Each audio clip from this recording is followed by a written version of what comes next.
Memoranda, contracts, agreements, declaration, all of these legal terms. But what is the difference between them? Specifically, what is the difference between the two that are most often used interchangeably, contract and agreement? The difference can actually be quite crucial depending on which one you're working with and what type of contract or agreement you're working on. And in this video, as a lawyer, I'm going to walk you through the differences between contracts and agreements. If you're new to this channel, go ahead and give this video a big thumbs up and click on the subscribe button down below. My name is Pamela Metani. I'm a business lawyer and the owner and founder here at Graphene Business Law, a law firm that works exclusively with business owners and entrepreneurs virtually across the province of Ontario, Canada.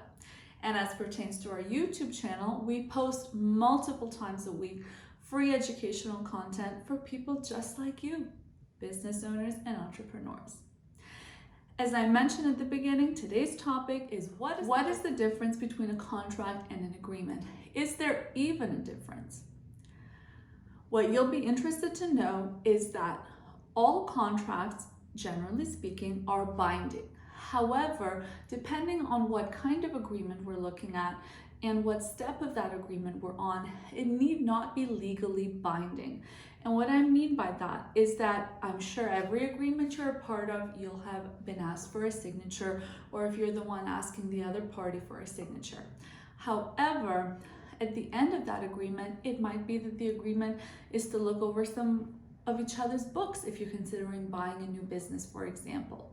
Non-disclosure agreement, right? It's not binding in perpetuity, so to speak, of course, depending on the terms. But generally, that NDA would pertain to a brief moment in time when you're actually looking at something and what you do with what you looked at for that brief period of time.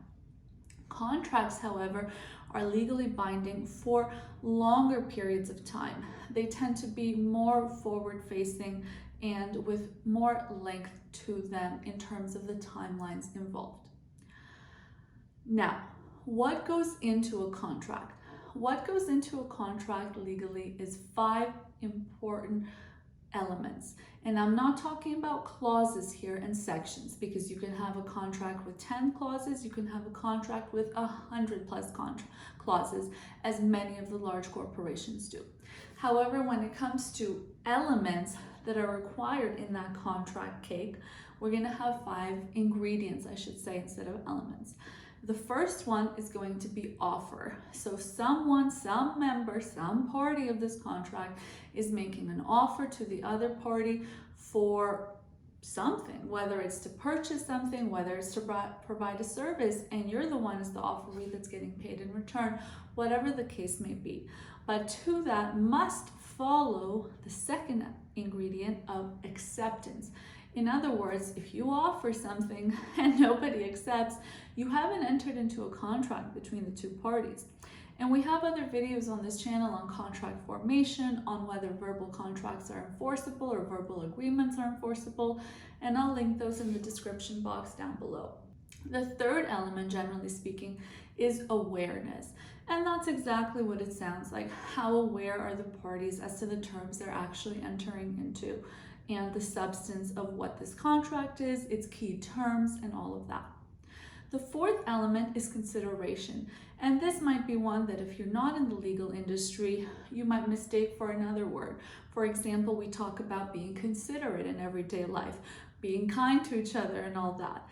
Consideration has nothing to do with that. Consideration in contract speak means that there needs to be value offered in return for something, so that nobody can turn around later and say they were duped into signing, they were forced into signing, and this and that. I mean, that's fact specific. There's always the chance that someone will claim duress and all of that mess later down the road. But for what it's worth, consideration in and of itself means that there was value in it for both contracting parties if there's 2 of them, and all contracting parties if there's more than 2. The fifth ingredient to that cake, contract cake, is going to be capacity. And that again might be closer to what it sounds like in everyday speak, mental capacity. For example, If a child at the next family reunion offers you their mom and dad's house in return for that hamburger you just slathered ketchup on, well, we wouldn't exactly hold that up in court and say that now mommy and daddy need to sign you over their family home because little Jimmy said that you'd get that in return for the hot dog, right? That's clearly a capacity barrier to genuine contract formation. Another one might be mental capacity. For example, in old age, we see a lot of mental health disorders coming up. People aren't able to make the best decisions for themselves owing to certain diseases that develop in the mind. However, there's also mental health issues and capacity issues that could happen at any age, owing to a certain set of special needs that somebody has, or owing to a certain mental health diagnosis that somebody has that might prevent them from voluntarily and knowingly being able to represent themselves and their best interests in a contract. There's also sort of common law infused realities into contract formation. For example, good faith and all of those terms you might have heard that are derived from case law as well. However, generally speaking, any article you're going to search up online is going to mention the 5 ingredients we've already discussed as to what goes into a contract. That's not to say that these 5 same ingredients don't need to go into an agreement. However, that agreement that you enter into need not be a legally binding, forever impact kind of agreement. And as you know very well, there's plenty of binding agreements out there. For example, a lease agreement. Plenty of people enter into those in order to live every day in a certain home setting. There's employment agreement. Plenty of people enter into those in order to maintain their employment. However, generally speaking, I repeat again, the conclusion being that not all agreements need be binding depending on the kind of agreement. You could be signing a tentative agreement, but you're not going to sign a tentative contract, right? You could be signing an agreement with an intention to enter into a contract, but that form in and of itself, that agreement in and of itself doesn't tie you contractually to the other party if you want to go your own sort of way. However, contracts formally connect you for whatever period of time is in question, and legally and firmly so. So that's the difference. Now, is the difference what you thought it would be? Let me know in the comments down below. Do you have any questions about other things you might have heard as being the difference, or other myths between contracts and agreements?